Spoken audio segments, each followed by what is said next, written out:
So it took the corn that was on the cob after it was picked and dried in the corn crib. Then it would take it out and it would shell it because the cattle obviously could eat shelled corn better than digesting the whole cob. What it would do is you take it, you put it by your corn crib, and you would run the corn up the drag, the low piece and the angle piece, go in the sheller. There's a cylinder in the sheller that takes the corn off the cob.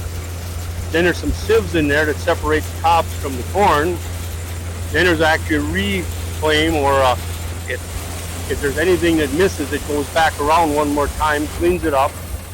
Clean corn's all goes up clean grain auger, and the cobs in the trash go out the cob elevator on the right side of the machine. And from there you got shelled corn. Well, there's people who actually had these mounted on trucks so they could custom go from farm to farm. Maybe not this one, but maybe a neighbor had one and he helped the other neighbor shell out his corn crib, Made farming a lot easier. Oh, definitely. Every advancement makes something easier, That one looks like it has 5 belts going. How many belts for something like this? Well, we have one main drive belt, of course. Then the other side has got 4 different V belts which run different things. You've got your clean grain elevator. You've got your blower that takes your trash out. You've got your reclaim auger. So there's a lot of moving parts, Is it easy to fix? Well, yes and no. Depends what it is. Some pieces you have to take almost the whole machine apart to get at it, but it's like anything, If you take care of it, you don't have to fix it. I see you have, is that an oil can at the tire? Yep. What was that? We oil all the chains. After we grease it, we oil them when they run. The blue can has belt dressing in it. That we put on the main drive belt so the belt doesn't slip. Show me how that works.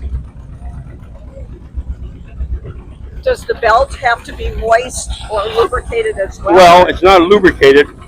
You can feel there's a little stickiness to the belt. Not a lot. We put it on. What it does is make the belt grip the pulleys on each end better. Because as you run, your belt will start to stretch because you're using it. It warms up. So that we keep it taut. And of course, you run a twist in the belt because the tractor runs the opposite way as the corn sheller does. So that's what the twist is for in the belt.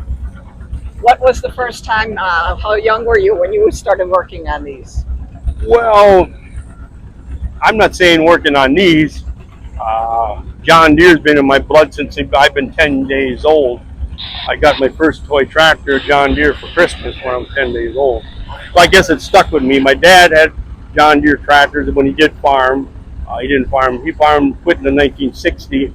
So I was only about 6 years old yet, but I don't know, the bug of the farm. I've worked on farms. I've helped whitewash barns when I was in high school, and I don't know, it's a habit to collect them. You like to save them.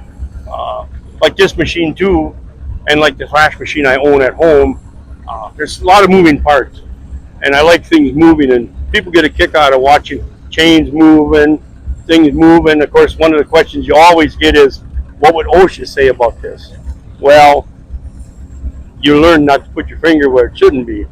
Everybody knows a farmer that's missing a finger or something, but so you just you don't do it. I mean, it's one of them things. Let me see yours. Oh, I got all 10 of them yet.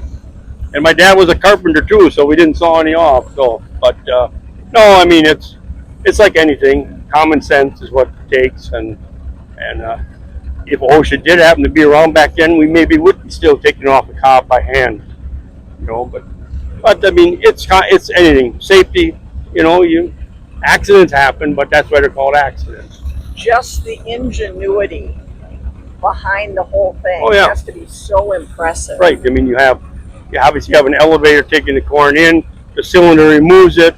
A fan cleans it. Another the reclaiming one pulls it back in. Elevator takes the cobs out. There's a bucket elevator in there. It picks the corn up, takes it to the top, puts it in that auger, and puts it wherever you want, in a wagon or. Plenty of moving things going on. Plenty of things happening at one time.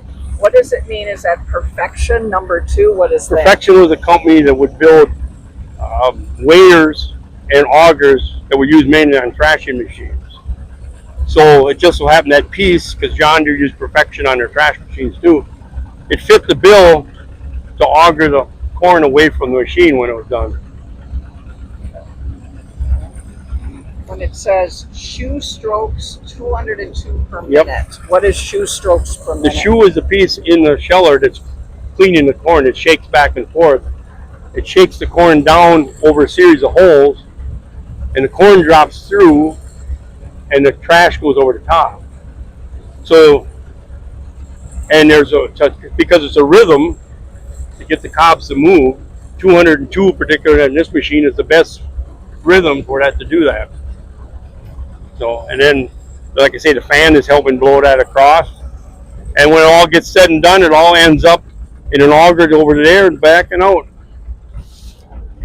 Farmers usually don't do anything with, don't have any waste. What do you do with the old cobs? Well, these particular, what we're doing here is a fellow's got what they call a mixer mill, and he's just grinding them up for us, and they're going to be used for chicken bedding.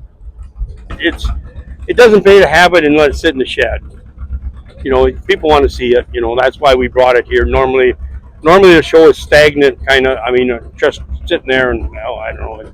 You can only look at a tractor sitting still so long. And that's me, you know. But we happen to be driving it with my 1945 John Deere power unit, which is basically a D John Deere engine that John Deere built for stationary use. But it's works out well. We have fun with it.